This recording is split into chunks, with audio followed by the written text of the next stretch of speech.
This is Note Taking Guide 3.3 for Math 1. Today we're going to talk about how to evaluate functions.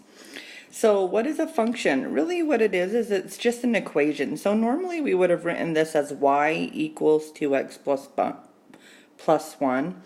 And we know that y's value depends upon what we substitute in for x.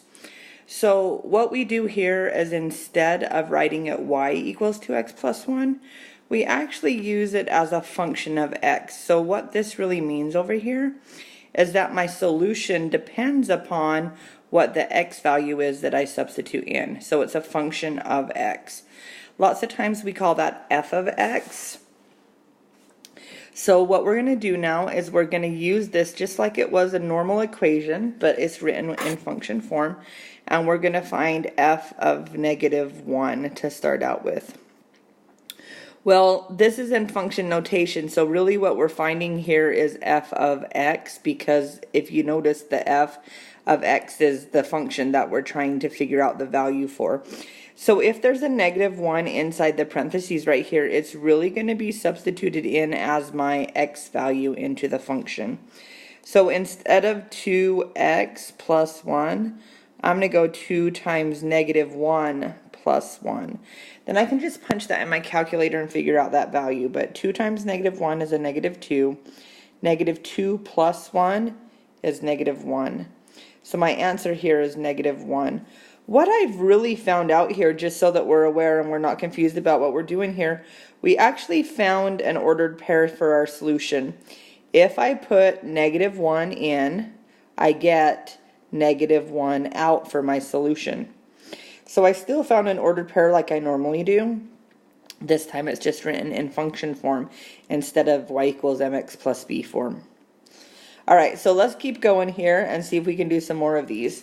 So this one says f of 4, which means substitute 4 into the f function. The f function is normally 2x plus 1. So I'm going to go 2 times 4 plus 1.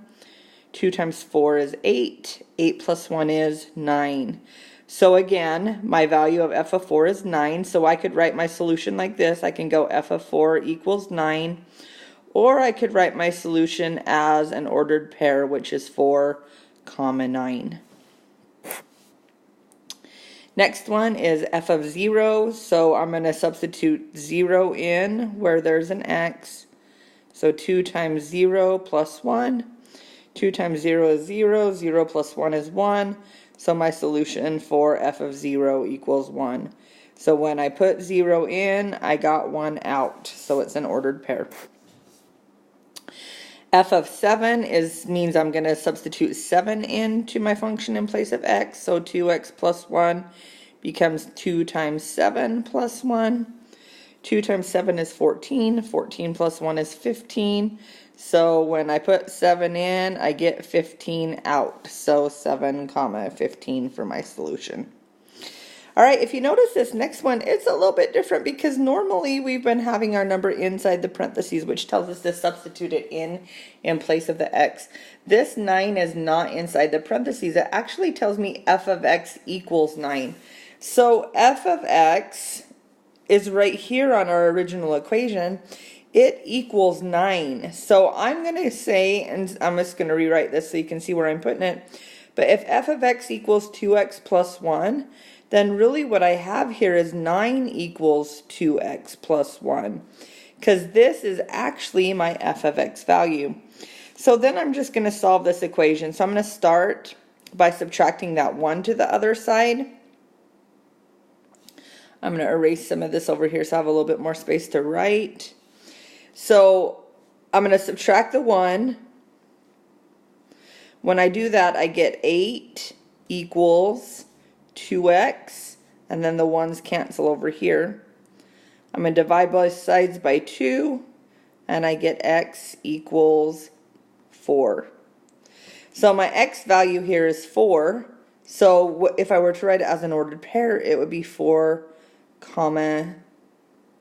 9.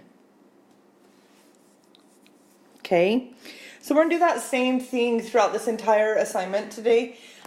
Sometimes we call our functions f of x.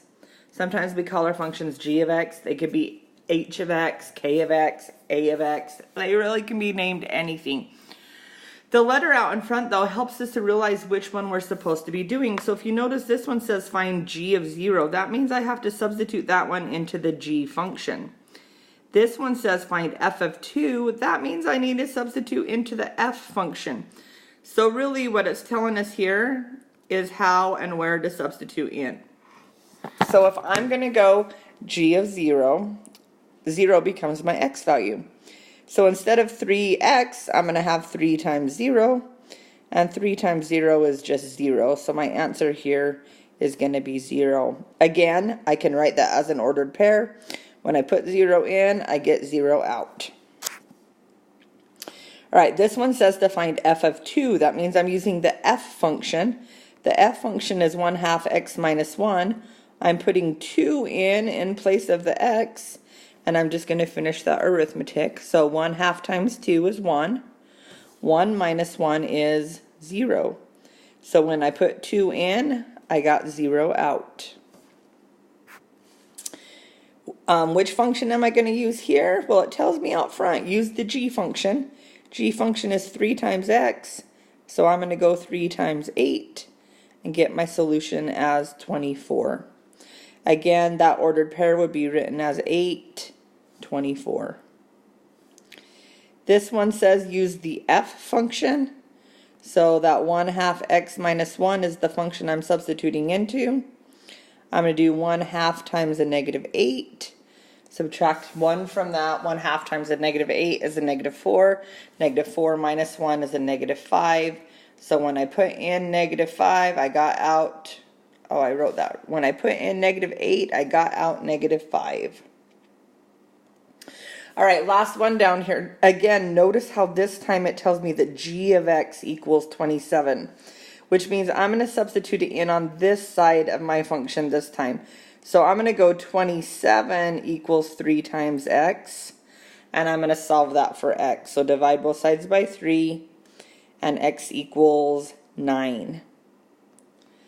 So this time my x value is 9, so my ordered pair would be 9, and then 27, because that's my y or my g of x value. All right, next example. So this time it's just written in a little bit of a different form. This is a table of values. So again, this table of values is called f of x. So here's my x values, here's my y values, my input, my output. So my y values this time are called f of x, and we're just going to read this table. So this says find f of negative 1. That means what's my solution when x is negative 1? So I'm going to look at my x values here, which are across this way. I'm going to find negative 1, and I'm going to tell the f of x value, which is going to be 9. Okay, so we're just reading this table of values. This says find f of 2, which means that's my x value. So when my x value is 2, my y value or my f of x value is 18. This time, got to be careful here. This says f of x equals 9. So this time I'm looking at f of x till I get to 9, and it wants to know my x value. My x value is negative 1. And here's another one for f of x. F of x equals 10. Well, look across here at my f of x's. Do you have a 10 there? There's no place that f of x is 10, which means I have no solution, because there's not a place where that value actually happens. And that's okay. It's all right for that to happen. Okay, we're going to do the exact same thing, but this time we're going to read a graph this time. Let's remember that this is my x-axis, and this is normally what we would call our y-axis, but in this case we would call it f of x, or g of x, or whatever we're calling it, but this is a f function here, so it would be f of x. So this says find when x is negative 2. So I come over here on my graph to where x is negative 2, and I'm going to find the value on my graph. So what value or ordered pair is on my graph at that point? Well, negative 2, and then I'm actually up at 4. So the value at negative 2 is the value of 4. So we're just going to read this graph like that. So let's go and look here. This time it says to find f of 3. So I'm coming over here to 3, which is right here. I'm going to find the value of that point right there. When I'm over at 3, I'm up at, it looks like it's the number 9. So I'm going to go with the number 9 right there. And then we're going to just do another one. This time says f of x is 4. F of x is our y value. So we're going to find our y value when it's 4. I'm going to come across and look at it that direction. I actually have 2 solutions this time. I have a solution at -2. And I have a solution at +2. And that's okay to have more than one solution. All right, this last one that we're looking at, we're going to look at when our f of x value is 9. So we're up at our y value, f of x being 9. So look at that. Again, we have 2 solutions. So we're just going to give our x values now. So this one happens here at -3. And this one happens here at +3. So those would be my solutions on that graph. Okay, that's how we evaluate functions, you guys. Good luck on your homework. Thanks for watching.